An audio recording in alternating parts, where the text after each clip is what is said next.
Here's one about karma, and this is from Kate. Kate asked me, and this is actually a very good question. My question is about karma. My understanding of karma is whatever I do, good or bad, will come back to me in multiples of 3. My dilemma is if I perceive someone has hurt or wronged me, and I truly know a spiritual love for this person, why would I want this soul to know or experience 3 times the hurt that I have perceived they brought to me? This seems like a Hammurabic revenge type of karma, a never-ending spiral of hurt or wrongdoing. I understand that in forgiving a wrong, it does not make what was done wrong right again, but delivering 3 times more hurt to a soul, no matter who or what delivers this so-called justice, will not make it right either. There's some very intriguing observances of karma there, and what I mean by that, they're perceptions of karma. We all have different perceptions of karma.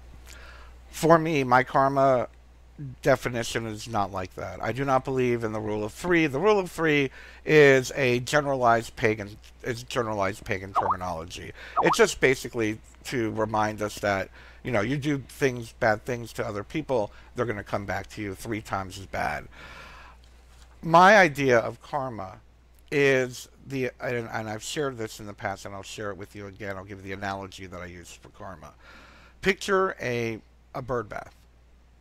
Picture the bird bath with a still puddle of water, still pool of water, right? Imagine you're dropping a pebble into the center of that pool of water. What happens? The pool begins to ripple, and it ripples outward, and then it ripples back in. To me, that's karma.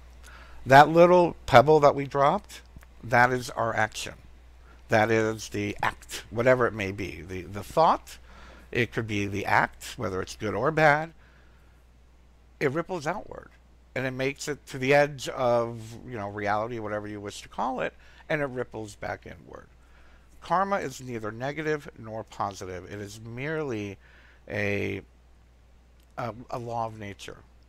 It is merely a universal principle.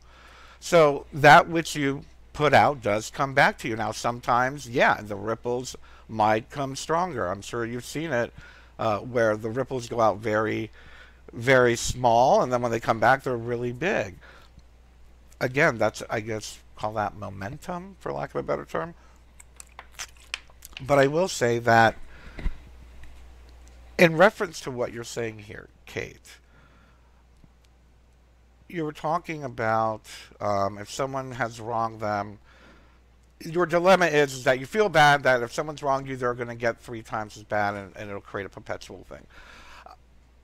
The whole thing about this, and I understand where you're coming from, the whole thing about the perception of looking at it like that is that you're taking responsibility for their actions. It's what people in recovery call codependency, for lack of a better term. You cannot take responsibility for their actions. Yes, of course, you can have compassion for them. Now, if you enjoy seeing them have bad karma come their way, and you get your kicks on watching, you know, bad things happen to other people, then yeah, you are creating a perpetual action-reaction of bad karma, good karma coming back and forth. They get the bad karma for the bad things they did to you, and then you get the bad karma for enjoying the bad things happening to them. I would suggest the best thing to do is to trust the universe. Perhaps study the philosophy and the concept of the Ma'at nature. Ma'at being the Egyptian goddess of universal law and justice and balance. It is all about balance. And when there is an imbalance in the time-space continuum of nature and energy, that void needs to be filled, and the same thing goes with karmic energy. It's balance. It's just about bringing things into balance. It's not negative or positive. Who is to say? Now, we have to think about karma like this. Again, karma is not negative or positive. However, who is to say that the negative karma, let's say they do something to you. Let's say they're a boyfriend, they cheated on you, you break up with them, someone cheats on them. That's negative karma, right? Or even worse, they get married and they get taken for everything. So there's their 3 times the amount of negative karma. Who's to say that that doesn't inspire that person to be a better person? Who's to say that that doesn't teach them a life lesson? For me, I believe that karma is about lessons. I don't believe that it's a punishment. Again, it's about bringing balance back into the scheme of things, especially within our lives personally, especially for us in general. When we do something bad or positive, we are rewarded either way. And again, sometimes it's just to push us into the right direction. I know, I'm a living example of that. If you all know about my 20s in South Beach. Anyway, let's move on to. This is a very interesting question I received from Ingrid, and I want to thank Ingrid for being so patient. I believe she sent me this question about a month ago, and I haven't had the opportunity to share it on one of our broadcasts. And I feel a lot of people can relate to this particular question, so I especially wanted to make sure that I showcased it today. Ingrid is saying, I'm afraid I screwed up my human self up so bad that I honestly see no other way than to finish it and start over. I've been told this isn't my first lifetime of failing. I am so tired and so confused. I am no good to anyone. If there is hope for me, how do I repair myself? Well, Ingrid, and for those of you who are feeling the same way, I personally can relate to that. There have been times in my life, especially in my youth, where I felt I couldn't do any good, that I was no good to anyone. I was deeply depressed, and again, as well, it's fair to say I had suicidal ideations and have had actually suicidal attempts in my youth, drug-raged suicidal attempts. But I will say this, is that when we are that deep in depression, when we are feeling so, how should we say, at the end of our rope, that we have nothing left to offer, that we have nothing left to live for, that we have nothing gives us joy, there are a number of things that can be going on. And one of them, of course, can be drug use. In my case, it was drug use. It made me very depressed. In other cases, there are chemical imbalances involved. In some cases, we're looking at spiritual or psychic attacks. So there could be one or a couple or many different factors that are going on.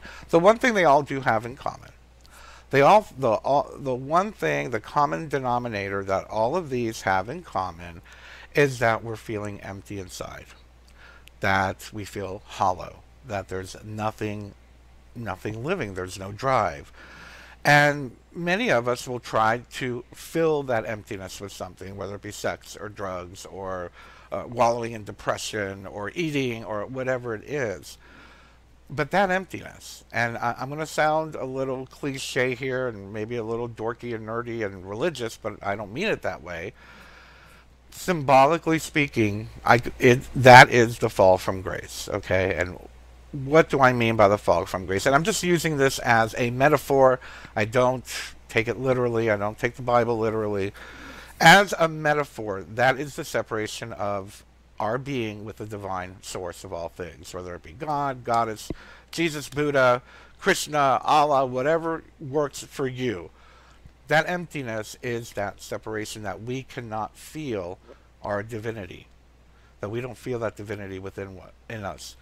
The only thing I can share is my personal experience with this feeling and what happened with me and how I got out of it. Again, in my 20s, I was lost. I had my spiritual awakening. I had my shamanic vision quest. I saw my goal. I actually even knew my purpose in life, which I'm living now, but I didn't know how to achieve that in my youth, in my 20s. It's like, how am I supposed to, help everyone come to the light of source and express their divine nature? How am I supposed to do that? Here I was, working in the fashion biz and partying and being, regionally famous, and my ego was out to here, and then I realized that the ego was nothing, and I mean, it was a conundrum of, whoa, this is a freaking mess. And for me, I felt that emptiness. I chased love, I chased sex, I chased drugs, I was depressed, I had suicide attempts, etc., etc. Everything that we can go through, I went through in that sense. The only thing that helped me, the only thing that helped me was, again, I'm going to sound very, very religious or spiritual, but this is the truth. Prayer. I started praying. I started praying to the goddess. I saw this great mother goddess, this loving mother goddess, and I would pray to her and I would talk to her and I would ask for guidance and I'd be like, please help me through this, give me clarity, help me, show me the way. One of the first things that came to me, and I would suggest this for anyone that is going through these types of situations in their lives, is service to others. When we have that emptiness within ourselves, we are trying to fill that void, and we're being self-serving. We want to fill it for me, me, me. Fill that emptiness inside of me. It wasn't until the first thing I did was I started feeding the homeless at the homeless shelter. That was very helpful for me. I started working with them. What else did I do? I ended up working with other nonprofits and just trying to volunteer a little bit here and a little bit there. Being available to help other people, A, it'll make you feel better, and B, it starts to fill that void.